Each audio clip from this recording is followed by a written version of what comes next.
Hello fellow Leggers, thank you for joining us once again. We're in London's Victoria because we are at the Other Palace this evening. Yeah, the home of new musicals, and this is a UK premiere of I can't call it a new musical, because it's a musical which has been more than 25 years. And has been a mashup of more than one previous musical. Since it set out. However, and it's finally made it to the UK, and that is, of course, Falsettos. So as usual, fellow Leggers, stick around to hear all of our thoughts. Find out how many stars. Whether it's break a leg or leg it.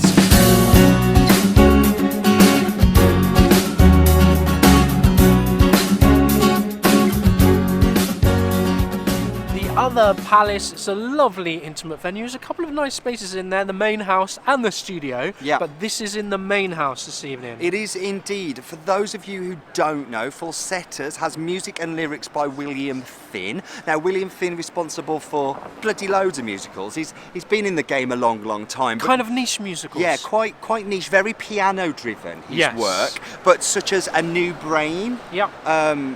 Art and music. Anybody? Nobody. 25th annual County Spelling Bee. Which I saw on Broadway actually, 2007. Okay. I love anybody? Nobody. And also Little Miss Sunshine, a musical adaptation of that movie, which was at the Arcola and then went out on a UK tour just recently. It did. Now he has teamed up on this with James Lapine, who is a frequent collaborator with Stephen Sondheim. Writes all the books for Stephen Sondheim, including Sunday in the Park with George, Merrily We Roll Along, Into the Woods, and Passion, your favourite, Passion. Where is it? Where is it? Just die, Fosca. Sorry. So mean. So what happened it's brilliant. To me? What happened to me then? But I want a revival of that. I'm just saying. Put it out there. Put it out there to the. I just did. New music. Passion, though, isn't it? I don't yeah, know. it is. But it's a mashup of two previous one-act musicals, as you mentioned. It was March of the Falsettos and Falsetto Land originally, but they were brought together in 1992 to create Falsettos, which was nominated in its original production for 7 Tony Awards and won 2 of them: Best Book of a Musical and Best Original Score. Now, it was revived quite recently, 2016. Andrew Rannells was in that, Christian Ball, and Stephanie J. Block, who is fabulous. Nominated for 5 Tony Awards 5 Tonys, that time? including Best Revival, but how many did it win? None. Didn't win any, unfortunately, but still nice to be nominated. But the UK premiere has been struck with some controversy. It has, just been in the this news week. a lot, actually. The Jewish community, and particularly Jewish artists community, have said that there's an underrepresentation of Jewish actors, cast and creatives, actually, in this piece, because it is a story of Jewish families, of lovers, and very sort of set within very Jewish values. But I've got to say, guys, I don't remember having this controversy about any production of Fiddler on the Roof. Interesting. It is interesting. I don't know. It's a big debate to be had I'm not here. part of that minority, so No. and it's a debate that is bringing fresh light to that issue. So Yeah. I guess it's sparking a I debate. think we'll talk about it more But in the upcoming creatives- Anybody Have a Map. Yeah, but the creatives did also put out a statement basically saying, We "Do you know don't what? ask. We don't ask, and we just look We for hire for people. talent." It's about that community, Yeah. and we show that community. Yeah. So, but anyway, hey, interested to know your Interesting. thoughts. Yeah, and let us we'll know talk down about it below more. how you feel about that. Now, the cast previously included for this, Matt Cardle, who we saw just recently in Jesus Christ Superstar, Barbican. dropped out last minute, guys, due to scheduling issues. Read into that what you want, but the buyout must have been vast because he's on every poster. All in the underground, they were all up. It was Matt Cardle, and suddenly he's just not in it anymore. Okay, so we've talked about a lot about who's not in it. Yeah. So wanna who know is isn't? actually in it? Well, the cast includes Laura Pitt Pulford. She went out recently on tour with Little Miss Sunshine. She did. She also did Barnum at the Meniere, and she was Olivier Award nominated for the Regent's Park Open Air 7 Brides for 7 Brothers in 2016. Fun leg of fact, her mother is actually also the receptionist at our doctor's surgery. She is. Isn't that fun? Well, small world. Small world, isn't it? Yes. Natasha J. Barnes is in the cast for this, who's legendary for stepping out from the wings as understudy and playing Fanny Bryce in the Sheridan Smith Funny Girl. Okay. So when Sheridan was indisposed, Natasha was went on. out, and she also went out on tour with it. Brilliant. Also in the cast, Daniel Boyes. I love Danny Boyes. You My are in love God, with him. I've got such a soft spot got for a that lovely guy. voice. Yes, he's a former Any Dream Will Do contestant, the BBC One Hunt for Joseph, but he's also done Avenue Q Yeah. and recently Boys in the Band. Runtime 2 hours 40 minutes, including a 20-minute interval. Okay, so stick around to hear our 30-second interval breakdown thoughts. Yeah, we'll let you all know all about it, so see you in a bit. It's the interval, which means it's time for the break a leggers. 30-second interval breakdown. Go, what do you think? Start with you. Far, I'm enjoying the performances, a very, very talented cast. The story was moving very well at the start. It was moving at great pace and I was really invested. However, it's going on, it's becoming more ballady for me and I'm losing interest. How about you? Yeah, I mean, it's a difficult one to be honest with you because his music is such a specific style. I'm also trying to really decipher the difference between the book music and lyrics. I can't see how they're different, they're so interwoven, but some real stellar performances and I'm interested to see how it pans out in the end. A story. Well, fellow leggers, we've come to the end of Falsettos here at the other palace. What did you make of that? I gotta say it wasn't brilliant, and I do worry that we are gonna just be two leggers on the street bitching. But not about all of it, because some of the bits were really, really good. But first overall, things first, before we even get to that, we've got to say that this is a preview performance. Yes. It opens in, what day are we? Scott, in 4 performances' time. So it's close. Yeah. There's still going to be some time. Massive. There's some technical stuff that can be tidied up, which we're not they going to will comment do. on that because that will happen. Lighting cues will be sharper. Absolutely. The sound will be better. Things will come in quicker. Like that's nothing. So like, we're discounting all of that. Minimal. But what we have to talk about is performances. The core. We have to talk about the plot, the music. We The have piece. to talk about the piece in general. Okay, so let's which talk is about just the piece. Right? I want to say that it started off really well. I was Okay. quite excited at the start. Great. It moved really well. The opening number had a lot of movement, had a lot of staging. The people coming. It had a lot of staging. Thank God. Lots of movement. Well, I say Right. staging because people can just stand there and sing. Yes. And that's staging. But it was staged really It was dynamically. It had a musical theatre staging. It was no, because even musical theatre staging could be standing there. It was really dynamic staging. They were moving around each other. Different people were singing, coming through. It was dynamic, and then it kind of peaked about 20 minutes in. Did and it do what It got static. Yeah, it did a Matilda really for me. Like I say, I've always said Matilda for me peaks haven't seen Matilda. at song 3 and then just cannot recover after that for me. And I think this suffers with that too. In terms of the piece. Now, Yes. not to say the performances are fantastic, some of the music's really good, which we'll get on to, but in terms of a piece, I didn't understand some of the bits as well. I was left a bit sure as to why things were happening. And I could follow what was happening, Yeah. but I thought, I don't fully understand why this is happening. And it's the relationships between people, that this is a piece about human relationships. It's a piece about love in many different forms. It's a piece about loss, whether it comes to the ends of relationship and ultimately death. And you've got to care about those interconnections. You've got to care about the personalities of these people. And something about the writing for me is just not strong enough. As I mentioned in the breakdown, it's something about the book, it's the story and the links that are just, it's a sung through musical which feels like song after song after song after song, which leaves me wondering, where is the book? There was no the book. I mean, but it's James Lapine. It was James Lapine and William Finn. Yes. And because it's an amalgamation, there is no spoken text. No. It touches on some really interesting themes, I think, at the time at which it was made. Yeah, and I think we have to look at this in historical context here, because this was 1992 or earlier for the pieces as a standalone, when the AIDS crisis was new and still completely relevant, raw and still gay men were emotive. dropping dead around the writers. Yes. As this was being told. This is ultimately 2 pieces of musical theatre, which was pre-Angels in America. It was pre those all kind of musical theatre or those big theatre ones that you dealing think with of in some of those that that stuff. talk about those subjects, talk about lesbian relations, gay relations, like that. And I've got to doff my hat to them for that, for taking a chance at that time. By Yes. today's standards, we've seen it a million times, haven't we? It's been done many times since. There's even The Inheritance, which is brand new, is touching on the same things, but done in a really different, dynamic, engaging way. Yes. So some of the material here feels as if It falls it's a bit legacy, flat, yeah. but it's no longer wow. Yeah, it's no longer as gut-wrenching, at least for us, as perhaps it would have been by that day's standards. Yes. Let's move on to some of the production. Okay. I think we should talk about that, because that's the piece is the piece, and today is the day. But in terms of set and projection, I liked the set was simple, straightforward. In terms of projection, again, there's some bits that were tightening up. I didn't mind the projection. Okay. I was speaking to some people afterwards who had issues with the projection. Yeah, I thought it was a bit overused, is what I was getting There were at. some bits with some sliding doors where they're trying to get the timing right, which just didn't work. I wouldn't be surprised if that goes, because I think it's quite hard to get that to work. But in terms of the outside, I thought there's some nice additions which enhance some of the scenes.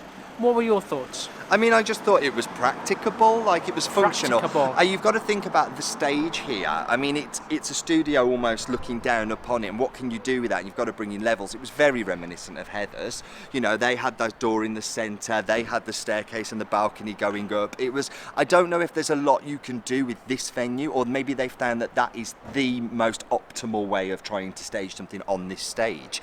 As a result, we've seen it before. And it's not a huge cast anyway, so there's a lot of space for them to move around. That's the set. Yeah, that's Based PJ on McAvoy who's the set. Based on a chessboard, there's some of those themes, which are themes within the piece. Yeah. I think that's, and frames, I guess, photos, snapshots of their life. Okay, that's it. Yeah, there's not a lot to talk about when it comes to set. Nice lighting. Nice I lighting. thought the lighting was quite dynamic, Nick moved with some Farman. of the musical numbers, amplified some of the themes. Yes, I quite and like it emotions when we going got on. to sort of gay disco moments. There was the March of the Falsettos is a bit odd, and that lighting That was was a a little bit bit. odd. That lighting for me reminded me of some sort of like weird Twilight Zone No, dream. but weird touring ghost train. Do you know what I mean? Like if you went on a ghost train at a travelling fair, and they would just put like a whirly light on to symbolise like spooky, spooky, spooky. It felt a bit like that for me. Okay. But Nick Farman did the lighting. Let's Anything move on else? to performances. No, I The mean, cast is very good. do we want to mention the director here? I mean, Tara Yes. Overfield Wilkinson, director and choreographer. I mean, to want to put this piece on in the UK as a UK premiere and to finally convince them to do it, great, you know. And this is some people's favourite musical theatre piece. I mean, it's people that I know. Hi, Helen. I know you love it, for example. She was a guest legger when we did our nativity interviews. Yes. So check that out. But I don't know if she's going to love this production because there's a Broadway pro shot of the revival. Yeah. So you can go and see that, and I mean that level of talent is wow, Christian Ball and wow, Andrew. But this is talent Andrew Reynolds. here as well. It is. So Let's is there talk about something in them. the staging? This Don't is why I know. think the staging lacked Lacked a bit of narrative and it lacked drive and creativity. So let's talk about the cast now. Okay. So let's start. Very talented cast. Very talented cast. Let's talk about Daniel Boyes as Marvin. I mean, I love Daniel Boyes. I love him too. Do I love him in this role? He sings it. He sings it nicely. lovely.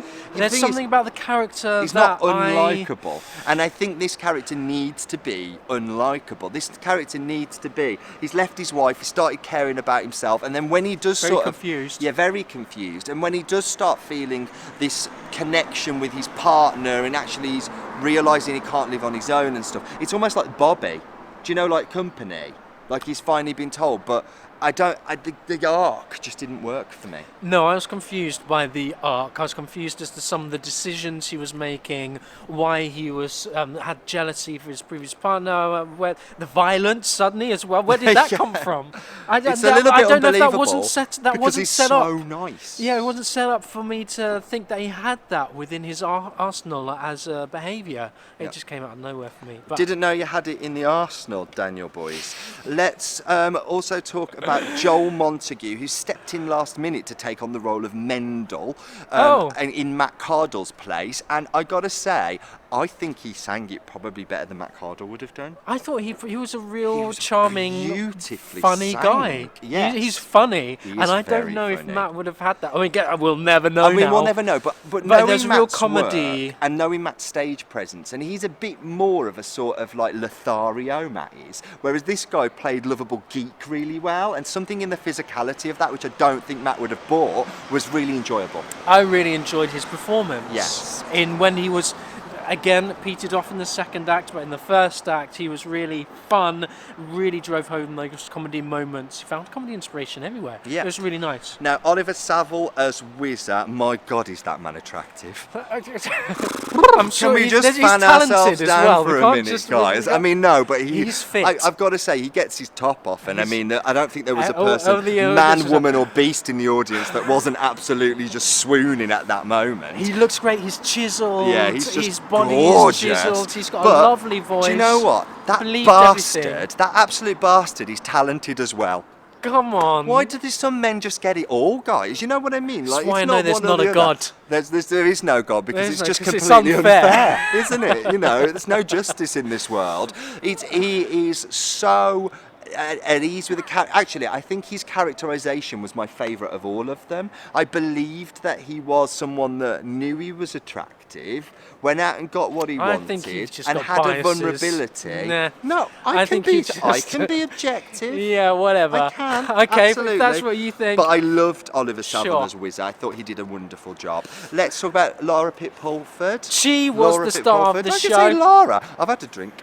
I Laura thought she was the Pitt-Pulford. star. She's worth coming to see the show for Yeah. me. She was faultless, clean. She has a number about a third of the way through the first act. In fact, that was the peak point. Yeah. It didn't get better past that. She performed it fantastically. She sang the score so well. Like Yeah. her voice, just where she found these notes and how she made them sound was beautiful. It is her. Blown away by her. If I have to sort of compare this to other things, that is her not getting married today moment. Yes. You know, like that is her sort of, I'm on my own here and I'm having all these thoughts and feelings and doubts and I've got to. Do you know when musical theatre they say the people burst into song because their emotions get the better of them, that's the only way they can express themselves? Song is That the is only how I way. felt. She broke down then and they think all I've got left in me is a song and I'm going to get it out, and I loved that moment. That was but brilliant. she's great throughout, and her If characterization anything, was beautiful. They pushed on, hopefully they'll line that out during previews, but they pushed on with the next number too soon. They should have let the applause sit, because she would have had a good minute's worth of applause Yeah. come the end of that number. Yeah, absolutely. Anyway, so that's her, fantastic. And then used not hugely, only in the second part, so they get the whole of the first act off. It's a lovely gig.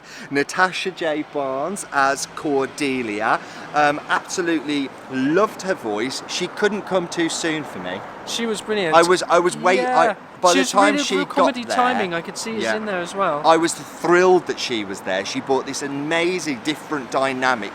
She took it somewhere different in the second act that I was lacking in the first. Lack of her in the first act, I missed when I got to know her in the second act as a character. Okay, I'm going to Loved say something that. else about those two characters as And well. also, she played against Gemma Knight-Jones, Charlotte, What a who's the beautiful, lover. rich voice.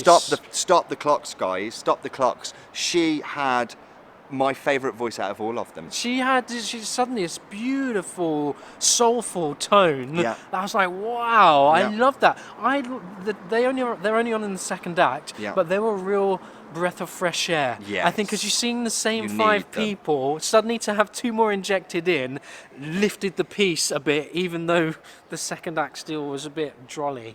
Okay. Is that a word? But they did- drolly? it is Droll? now. Drolly? Hashtag drolly. That's What we're that going with feels this one. like is how the piece suddenly went. But I can't wait to see her what she does next. Yeah. Like if she's in Absolutely. something, I'm there, man. Like I loved her. Thought she was brilliant. She was very good. Also, we must mention we had Oh. on as Jason tonight Albert Attack, and boy was he A beautiful an voice. absolute star in this. Yeah.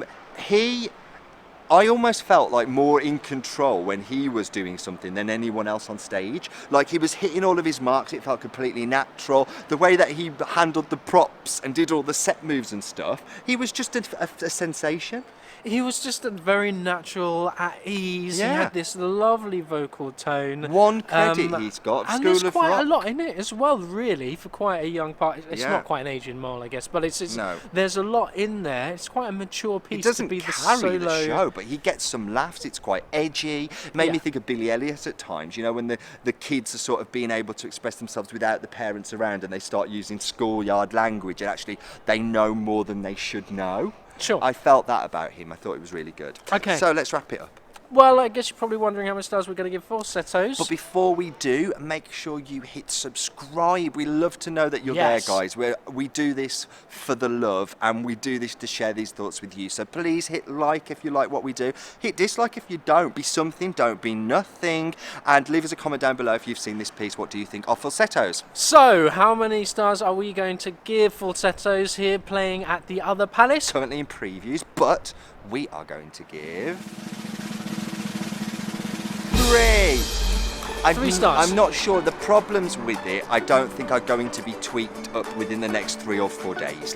No. It's fundamentally, the piece isn't for us. No. And I think this has been done in different ways. Yes, the cast are capable. This production isn't dazzling.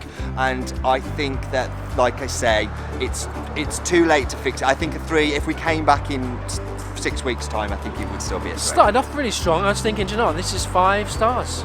4 stars.